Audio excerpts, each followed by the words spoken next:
नमस्कार दोस्तों, to the point channel में आपका स्वागत है। आज हम आपके सामने लेकर आए हैं आईएएस प्री 2007 का पेपर। इसमें हम पॉलिटी के प्रश्नों को डिस्कस करेंगे।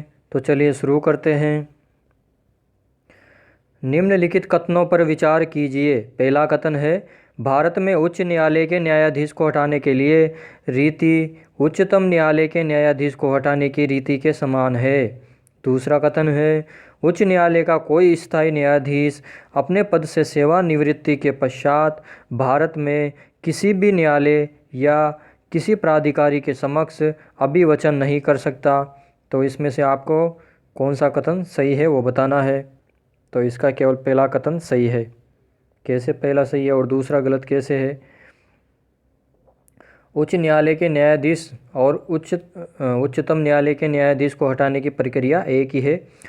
संविधान का जो अनुच्छेद 217 है उसके परंतु स्पष्ट किया गया है कि उच्च न्यायालय के किसी न्यायाधीश को अनुच्छेद 124 की उपबंध रीति से राष्ट्रपति द्वारा हटाया जा सकता है।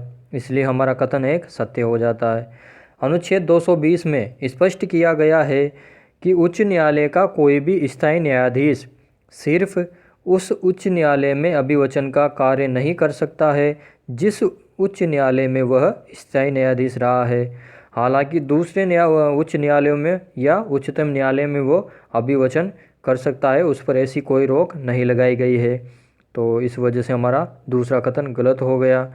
जो 7वां संविधान संशोधन आया था 1956 में, उसके तहत इस प्रावधान को जोड़ा गया था कि वो अन्य उच्च न्यायालय या उच्चतम न्यायालय में अभिवचन कर सकता है। तो ये प्रावधान कब जोड़ा? 7वें संविधान में 1956 में। चलिए अगला प्रश्न देखते हैं। भारत के संविधान के अनुच्छेद 360 के अधीन वित्तीय आपातकाल से संबंधित निम्नलिखित कथनों पर विचार करना है। इसमें से पहला कथन है, वित्तीय आपातकाल की उद्घोषणा 2 मास की समाप्ति पर प्रवर्तन में नहीं रहेगी यदि उस अवधि की समाप्ति के पहले संसद के दोनों सदनों के संकल्पों द्वारा उसका अनुमोदन नहीं कर दिया जाता है। दूसरा कथन है, यदि वित्तीय आपातकाल प्रवर्तन में हो तो भारत का राष्ट्रपति संघ के कार्यकलाप के संबंध में सेवा करने वाले सभी या किसी वर्ग के व्यक्तियों के, परंतु जिनके अंतर्गत उच्चतम न्यायालय और उच्च न्यायालयों के न्यायाधीश नहीं आते, उनके वेतनों और भत्तों में कमी करने के लिए निर्देश देने में सक्षम है। तो इसमें से कौन सा कथन सही है? केवल पहला कथन सही है, दूसरा कथन गलत है। ये न्यायाधीशों के भी कर सकता है। तो पहला राइट है, दूसरा गलत है। अब देखते हैं दूसरा गलत कैसे है। अनुच्छेद 360 में यह स्पष्ट उल्लेख किया गया है कि वित्तीय आपातकाल की उद्घोषणा 2 मास की समाप्ति पर प्रवर्तन में नहीं रहेगी यदि उस अवधि की समाप्ति से पहले संसद के दोनों सदनों के संकल्पों द्वारा उसका अनुमोदन नहीं कर दिया जाता। अनुच्छेद 360 में स्पष्ट रूप से यह भी उल्लेख किया गया है कि जिस अवधि के दौरान वित्तीय आपातकाल की घोषणा प्रवर्तन में रहती है उस दौरान राष्ट्रपति को यह अधिकार होता है कि वह संघ के कार्यकलाप के संबंध में सेवा करने वाले सभी या किसी वर्ग के व्यक्तियों, जिनके अंतर्गत उच्चतम न्यायालय और उच्च न्यायालय के न्यायाधीश भी शामिल है, इनके वेतन भत्ते इनमें कमी करने के निर्देश देने में सक्षम होगा। तो इस वजह से दूसरा कथन गलत हो गया। अगला प्रश्न है, निम्नलिखित संविधान संशोधन अधिनियमों में से किस एक में यह प्रावधान है कि केंद्र और किसी राज्य में मंत्रिपरिषद का आकार क्रमशः लोकसभा के सदस्यों की कुल संख्या और राज्य की विधानसभा के सदस्यों की कुल संख्या के 15% से अधिक नहीं होगी? तो ऐसा संविधान संशोधन था 91 यह संविधान संशोधन कब आया था? यह संविधान संशोधन आया था 2003 में। इसके द्वारा न केवल अधिकतम संख्या बल्कि न्यूनतम संख्या को भी डिफाइन किया गया है इसमें। चलिए अगला प्रश्न देखते हैं। निम्नलिखित संविधान संशोधन अधिनियमों में से किस एक के अंतर्गत भारत के संविधान की 8वीं अनुसूची में 4 भाषाएं जोड़ी गई जिससे उनकी संख्या 22 हो गई? तो किस संविधान संशोधन के जो अंतर्गत जोड़ी गई थी ये? 92 या 92। ये भी संविधान संशोधन भी कब आया था? ये भी 2003 में आया था। और जो कौन सी 8वीं अनुसूची में 4 भाषाएं जोड़ी गई थी, वो 4 भाषाएं कौन कौन सी है? वो है बोडो, डोंगरी, संथाली, मैथिली, इनको इसमें जोड़ा गया था। चलिए अगला प्रश्न देखते हैं। नीचे दिए गए राज्यों को भारत संघ के संपूर्ण राज्य का दर्जा प्राप्त होने का सही कालक्रम कौन सा है? ये कालक्रम दे रखा है, तो कौन से राज्यों को कौन सा सबसे पहले दर्जा प्राप्त हुआ? तो इसका आंसर है हमारा बी। सबसे पहले नागालैंड, फिर हरियाणा, फिर सिक्किम, फिर अरुणाचल प्रदेश। नागालैंड को कब प्राप्त हुआ था दर्जा? नागालैंड को प्राप्त हुआ है 1 दिसंबर 1963 में। ठीक है। हरियाणा की बात की जाए तो हरियाणा को कब दर्जा प्राप्त हुआ? 1 नवंबर 1966 में। इसके बाद अगर सिक्किम की बात की जाए तो सिक्किम को राज्य का दर्जा प्राप्त हुआ था 16 मई 1975 में।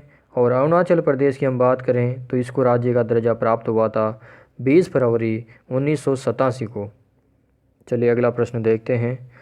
निम्नलिखित में से कौन भारत के केंद्रीय मंत्री रहे हैं? इनमें से कूट का चयन करना है, तो ये सभी केंद्रीय मंत्री रहे हैं। सारे ऑप्शन राइट हैं।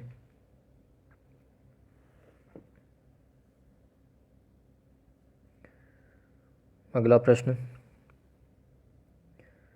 भारत संघ में मंत्रिपरिषद संयुक्त रूप से लोकसभा और राज्यसभा दोनों के प्रति उत्तरदायी है। कारण दे रखा है, लोकसभा और राज्यसभा दोनों के सदस्य संघीय सरकार में मंत्री बनने के लिए पात्रता रखते हैं। तो इसका पहला कथन क्या हो गया? गलत। केवल लोकसभा के प्रति उत्तरदायी होती है, इसमें राज्यसभा भी दे रखा है। तो कथन एक गलत है और कारण सही है।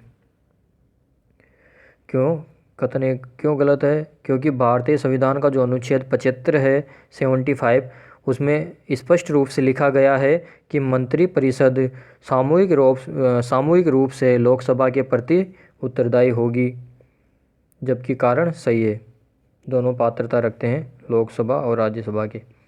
अगला प्रश्न। लोकसभा के प्रथम अध्यक्ष कौन थे? तो ये जीवी मावलंकर थे लोकसभा के प्रथम अध्यक्ष। अगला प्रश्न है, निम्नलिखित कथनों पर विचार कीजिए। लोक लेखा समिति का अध्यक्ष लोकसभा अध्यक्ष द्वारा नियुक्त किया जाता है। दूसरा है, लोक लेखा समिति में लोकसभा सदस्य, राज्यसभा सदस्य और उद्योग तथा व्यापार के कुछ जाने माने व्यक्ति सम्मिलित होते हैं। तो दूसरा कथन गलत है, पहला सही है। लोक लेखा समिति में टोटल कितने सदस्य होते हैं? ये रिपीट हुआ क्वेश्चन है, पहले भी आ चुका है। इसमें टोटल 22 सदस्य होते हैं। 22 में से 15 सदस्य तो लोकसभा से होते हैं और 7 सदस्य राज्यसभा से चुने जाते हैं। इसका अध्यक्ष कौन बनता है? इसका अध्यक्ष बनता है विपक्षी दल का कोई नेता। ये परंपरा कब से चली आ रही है? ये 1967 से ये परंपरा चली आ रही है। उससे पहले सत्ताधारी दल का यह अध्यक्ष बनता था, लेकिन 1967 से ये परंपरा डाली गई कि जो विपक्षी दल है उसका नेता लोकसभा समिति का अध्यक्ष बने। और इसको नियुक्त कौन करेगा? इसको नियुक्त करेगा लोकसभा अध्यक्ष। इस समिति का जो अध्यक्ष है, लोक लेखा समिति, उसके अध्यक्ष की नियुक्ति करता है लोकसभा अध्यक्ष। तो इसका काम केग वगैरह है उसकी रिपोर्ट की जांच करना होता है। बहुत बहुत धन्यवाद।